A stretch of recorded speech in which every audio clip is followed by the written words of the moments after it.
listening to podcast Sharing Kebahagiaan.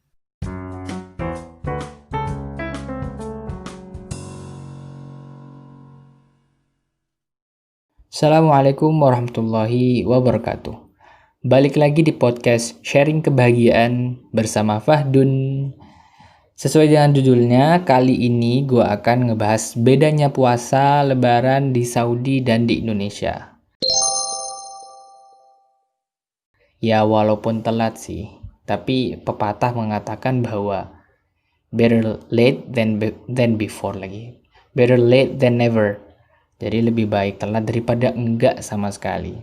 Toh juga masih hangat kan, ini masih baru sehari Lebaran gua nge-record ini. So, perbedaannya itu dimulai dari di Saudi dulu ya. Gua di Jeddah dulu akan ngebahas perbedaannya tuh kayak gimana. Soalnya lebih dari separuh hidup gua kan tinggal di sana. Dari lahir gue juga di sana. Jadi gua akan nge-share kayak gimana sih puasa dan Lebaran di Saudi, di Jeddah khususnya. Yang pertama adalah persiapan puasa.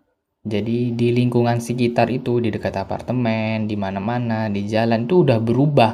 Ada lampu-lampu lah, ada tulisan Ramadan Karim, ada baliho udah berubah, pokoknya berubah dan indah kayak gitu. Kalau di Indonesia itu kurang menurut gua. Kalau di sana itu kayak bener-bener vibes-nya tuh dapat banget. Oh ini Ramadan kayak gitu. Walaupun kita udah tahu kan ini mau Ramadan, tapi dengan adanya itu tuh kayak makin ngerasa gitu. Ini bentar lagi Ramadan.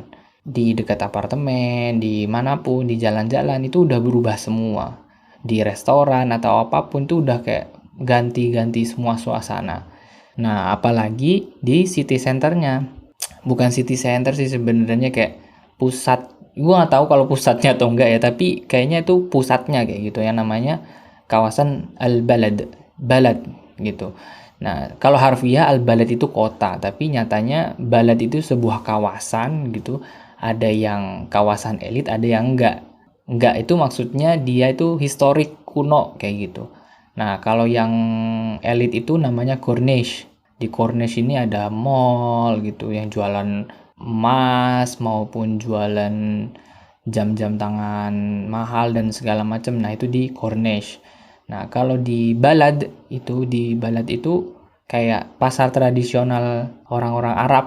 Dia ada yang namanya ada bab Mekah, ada bab Syarif, ada suk. Suk itu adalah pasar. Ada suk al-badwi. Jadi suk itu pasar badui gitu. Kayaknya kalau umroh atau haji juga kayaknya bakal dibawa ke sana, kayak ada jualan ya baju-baju, jualan oleh-oleh, apapun di sana tuh ada kayak gitu di balad itu.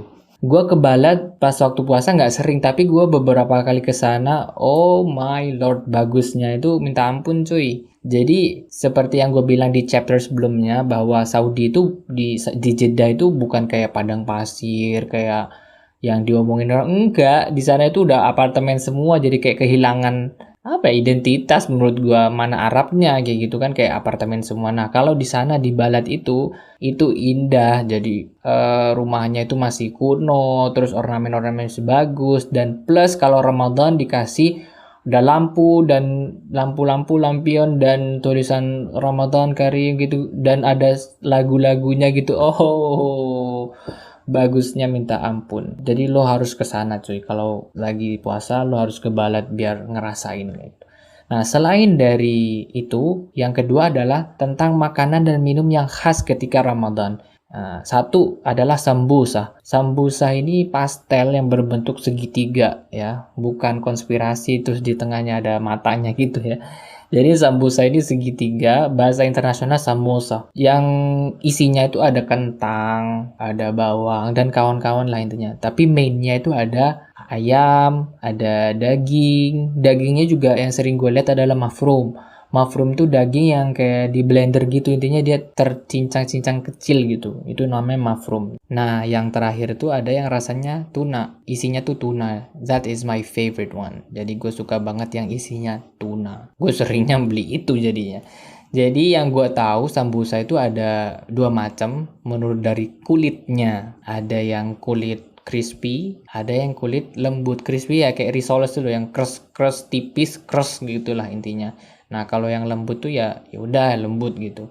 Nah, kalau semuanya tuna, gue pasti belinya yang crispy itu, dan yang mushroom, yang isinya mushroom itu yang lembut itu. Kalau nggak ayam itu juga itu. Itu sambusa. Yang kedua adalah asir tut. Asir tuh apa ya? Sirup jus lah, jus. Tut itu adalah berry. Nggak tahu blueberry lah, blackberry atau redberry, gue nggak tahu. Intinya berry gitu, warnanya merah gelap gitu. Itu tut. Nah, itu terkenal banget. Gue nggak tahu kenapa sirup-sirup yang lain tuh kurang gitu, kurang dapet gitu intinya. Ya sebenarnya banyak di sana sirup tuh, ada melon, rasa apel, jeruk juga ada. Cuma kalau pas waktu puasa itu emang yang terkenal tuh tut gitu, asir tut. Dan yang sampai sekarang masih nempel mereknya adalah namanya Vimto sama Tono. Nah, tapi kalau bahasa Arabnya jadi Vimto dan Tuno. Itu bener-bener khas banget lah intinya, itu dua itu, ada sambusa sama tutu. Tapi nggak cuma dua itu, sebenarnya masih banyak. Contohnya kayak kurma ya, udah pastilah Ramadan berhubungan sama kurma. Nah, kurma di Jeddah itu setelah gue searching itu ada 10 yang terkenal lah di Saudi itu. Dan kota yang menghasilkan banyak kurma itu adalah kota Madinah. Nah, kurma bahasa Arabnya tamr. Tamr ajwa. Ajwa itu yang itu loh, yang mahal banget tuh, yang warna hitam, kecil, pekat, dan itu merupakan favorit Rasulullah. Itu tamr ajwa. Terus masih ada banyak lagi, ada tamr ambara, ada safawi, ada barhi, ada sig'i, ada khudri, ada sukari, ada zahdi, ada majdul, ada khalas. Itu nama-nama tamr, nama-nama kurma di sana. Dan biasanya kalau kita makan tamr itu, kalau lagi buka puasa ditambah sama gishtah. Tulisannya kishtah, tapi kalau di Arab itu qaf itu dibaca G, jadi gishtah. Nah, gishtah tuh gue nggak tahu, sebuah krim, bukan bukan yogurt, tapi kayak yogurt. Ya intinya gitulah, sebuah krim gitu. Gue nggak tahu, lo searching aja gishtah tuh kayak apa. Nah, merek yang masih nempel sekarang itu adalah Luna sama Al-Taj. Taj itu mahkota. Itu dua merek itu yang masih nempel di gua tuh. Jadi gishtah itu enak banget, jadi kayak kurma, lo cocol itu gishtah, jadi aduh, langsung kayak ngerasa apakah ini kenikmatan dunia ini. Nah, kayak gitulah intinya. Itu terus yang selain makanan dan minum yang kira-kira beda Ramadan sama yang enggak itu adalah, kalau di tempat gue ya, gue nggak tahu di daerah lain, itu ada yang ngebagi-bagiin zam-zam. Sebenarnya kalau di keluarga gue, karena setiap weekend kita umroh, jadi gampang kita akan ngambil zam-zam kayak gitu. Nah, kalau itu di puasa kayak gitu, ada orang-orang yang bagi zam-zam kayak gitu, kayak dikasih plastik gede, lumayan plastik gitu, bening. Nah, itu ikut antri terus nanti dibagi-bagi. Biasanya itu habis asar. Ya, habis asar tuh dikasih pembagi-bagi zam-zam itu. Nah, selain itu bagi-bagi zam-zam, nah habis maghrib itu ada acara televisi komedi namanya Tosh Matosh. Tosh Matosh itu kayak doyok kadirnya Arab lah intinya, itu lucu banget. Jadi gue nggak tahu, soalnya gue bukan penonton TV gitu ya, gue bukan penonton TV, sehingga yang setahu gue dia emang adanya itu pas waktu puasa gitu. Ya setahu gue nggak tahu, nanti mungkin tanya yang lain. Tosh Matosh itu ada nggak di luar Ramadan? Nah, habis itu ke intinya, pas bukanya. Jadi kalau di Saudi itu, di Jeddah itu, entah kenapa, ya entah gua nggak tahu gimana, intinya gue dari kecil emang buka puasa itu ya langsung kayak gitu, bukan kayak di Indonesia yang kayak adzan terus takjil dulu, makan kurma-kurma yang ringan-ringan dulu, terus sholat, terus baru makan besar tuh enggak. Kalau di Jeddah itu entah di masjid manapun, di haram, di Madinah, itu semua makan besar setahu gua gitu. Seingat gua dan sepengalaman gua 15 tahun di sana. Jadi ya udah kayak adzan langsung makan, ya selesaikan semua baru sholat. Dan di sana itu kalau Ramadan tuh bener-bener orang kaya tuh bener-bener jor-joran gitu kalau ngeluarin duit kayak gitu untuk ngebagi-bagiin makanan kayak gitu. Jadi gue kan ada masjid deket rumah.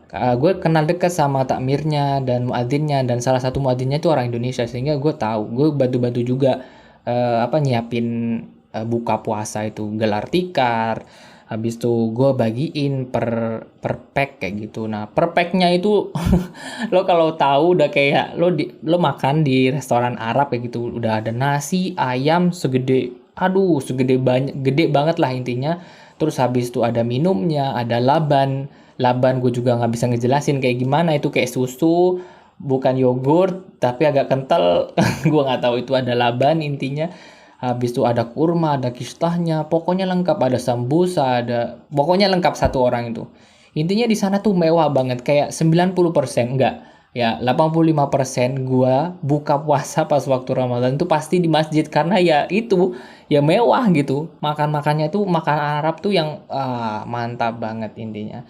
Dan bahkan detik-detik biasanya gua mau buka puasa, tiba-tiba ada mobil orang Arab lagi yang tiba-tiba datang kayak langsung ngebagi-bagin lagi, entah minuman atau apa. Itu pokoknya kalau Ramadan itu bener-bener berkah bagi orang-orang yang sering ke masjid, maupun orang-orang yang kayak ya mohon maaf ya kayak pengemis atau apa juga pada banyak ke masjid gitu. Dan masjidnya itu turah-turah, nggak kayak di sini. Maksudnya masjid tuh kayak semua masjid, nggak ada kok masjid yang kayak nggak ngasih makan tuh, nggak ada. Kalau di sana tuh pasti 100% mereka akan ngasih makanan kayak gitu, karena orang-orang Arab tuh kayak gue bilang mungkin kayak cuci duit gitu ya, duitnya memang di ya nggak cuci duit ya, semua juga pasti akan beramal ya kalau pas waktu Ramadan itu semua jor-joran mereka akan ngasih makanan kayak gitu.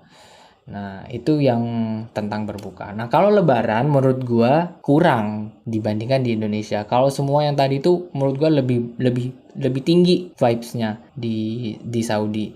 Tapi kalau waktu lebaran kayaknya kurang dibandingkan di Indonesia. Ya, lu tahu kan di sana juga kan luar negeri gitu kan, negeri orang, dan di sana kan tinggalnya di apartemen kayak gitu, kayak satu orang ke orang lain kan ya nggak, ya kayak gimana ya, bukan rumah gitu kan, bukan rumah sendiri gitu. Jadi menurut gua kurang. Itu pun paling kita kalau pengen yang bener-bener ngerasain Indonesia banget itu kita ke KJRI, ke Konsulat Jenderal Republik Indonesia. Ke KJRI itu kayak sebuah kantor kayak gitu untuk yang berhubungan Indonesia dengan Arab gitulah. Nah itu ruangannya, bukan ruangannya, kayak gedungnya tuh besar banget. Jadi bisa seluruh orang Indonesia biasanya tuh ke sana, ya nggak seluruhnya ya. Siapapun yang mau ke sana biasanya kita sholat bareng, sholat Id bareng, hari raya bareng. Habis itu nanti di sana tuh ada stand-stand kayak gitu. Ada jualan bakso, ada jualan apapun, empe-empe, ada jualan apapun di sana tuh ada semua kayak gitu. Jadi nggak usah kasihan sama kita yang di sana, apapun tuh ada di sana sebenarnya. Jadi mau makan lontong, mau apapun itu ada di sana, di Indonesia, di Saudi itu. Jadi nggak ada bedanya. Kalau makanan menurut gue kita bisa aja semua didapetin kayak gitu. Itu perbedaannya kayak gitu menurut gue. Ya itu lumayan lah, lumayan menghibur lah kalau kita di KJRI. Kalau semuanya nggak kayak di KJRI ya kita di masjid-masjid manapun aja kayak gitu, sholat hari raya itu. Nah itu semua tentang puasa dan lebaran di Jeddah. Nah sekarang gue ngebandingin sama yang di Indonesia. Nah di Indonesia ini gue bagi jadi ada dua. Itu ada yang di Jogja, ada yang di Madura. Karena selama gue gue SMA ke Indonesia. Jadi setelah SMP lulus gue ke Indonesia SMA. Nah itu pun langsung mondok gue. Jadi kayak awal puasa itu pasti gue di pondok dulu tuh. Ya pasti di Jogja karena di pondok, dan kuliah dan segala macam itu pasti awal. Nah di akhir pasti deket-deket lebaran mesti gue pulang kayak gitu. Jadi kalau puasa ya kalau di sini menurut gue nggak ada bedanya ya. Maksudnya dari menu yang gue bilang tadi tuh menu ya paling lingkungan beda, mungkin iklan-iklan yang fake-fake kayak gitu, orang-orang yang nggak pernah pakai kerudung tiba-tiba pakai kerudung, menurut gue apa sih kayak gitu ya. Nah itu ya agak beda lah ya, walaupun nggak beda sama kayak di Jeddah kayak gitu, lingkungan emang agak beda. Terus kalau makanan itu nggak ada menurut gue yang spesial tuh, ya apa sih, marjan gitu ya. Menurut gue marjan gue minum tiap hari gitu, nggak ada yang bener-bener khusus untuk Ramadan tuh nggak ada menurut gua kalau makanan. Terus nggak ada yang bagi-bagi zam-zam pastinya. Habis itu TV, gue karena nggak pernah nonton TV gitu, jadi gue nggak tahu ada spesial apa, acara TV yang spesial menurut gue di Indonesia gue nggak pernah nonton. Terus habis itu kalau masalah buka ya pastinya yang lo pada tahu kan, Kalau buka kebanyakan pada takjil dulu, terus habis itu sholat, habis itu baru makan besar kayak gitu. Nah bedanya adalah ketika Lebaran. Kalau di Madura kan jelas ya, gue di kampung halaman sendiri bener-bener rame banget. Karena kebetulan bokap gue tuh saudaranya banyak banget, jadi kalau Lebaran tuh rame, kedatangan tamu banyak banget. Dari pagi tuh sampai hampir setengah 10 apa ya, iya jam 9 jam setengah 10 dari pagi tuh. Datang udah selesai baru nanti, karena sepupu gua banyak jadi bokap gua tuh selalu kayak ngebawa mereka sepupu-sepupu gua tuh ke pakai pickup atau pakai apapun yang mobil besar, terus dibawa keliling silaturahmi. Ada 5 sampai 7 tempat itu pasti setiap Ramadan itu kayak gitu. Setiap Ramadan, setiap Lebaran tuh pasti kayak gitu. Dan vibes-nya tuh sampai 7 hari setelah itu kan, sampai ada lebaran ketupat lah hari ketujuh. Nah itu tuh menurut gua nggak ada tandingannya sih kalau itu. Bener-bener Indonesia memenang besar kayak gitu dibandingkan sama Saudi yang nggak ada apa-apa habis itu kan. Nah habis itu terus lebaran gua juga ada yang berbeda kali ini. Gua 2 tahun ini berturut-turut gua lebaran di Jogja, dan ya untungnya gue tuh di pondok, di sini ada keluarga, udah ngerasa keluarga di sini. Nah itu lumayan lah daripada gue yang kayak lebaran di Jogja di kosan gitu. Gue nggak gitu, jadi masih untung lah gue di sini masih ada masih ada ketupat, masih makan ya, vibesnya masih ada lah setidaknya. Tapi ya itu, ya udah habis sholat makan ntar ya udah habis itu nggak ada apa-apa gitu ya, hambar gitu ya. Nah, itu beberapa cerita yang gue share tentang perbedaan antara puasa Lebaran dan di Saudi maupun di Indonesia. Kayak gitu, mungkin cukup sekian kayaknya. Gue udah panjang lebar ngeceritain ini semua. Eh, Apalagi ada pandemi kayak ginian ya. Jadi gue juga dapat info dari rumah di Madura juga udah. Gue bilang nggak usah kemana-mana. Gue bilang nggak usah itu. Ya udah, jadi nggak jadi. Anak-anak yang biasa sepupu gue tuh sama baba tuh diajak kemana-mana itu jadi nggak jadi kayak gitu. Ya udah, jadi kayak udah habis habis habis sholat habis udah di rumah sendiri masing-masing. Dan pesan untuk yang teman-teman yang lain yang denger ini, untuk semuanya kayak gitu ya. Mohon ikuti himbauan pemerintah, khususnya pemerintah juga himbauan dari para medis untuk masih di rumah aja kayak gitu, masih ada PSBB kayak gitu. Dan aku harap dengan dukungan kalian tidak keluar kemana-mana, itu meringankan kita yang ada di garda di depan. Gua Fahdun, and I'll see you guys in my next story. Bye!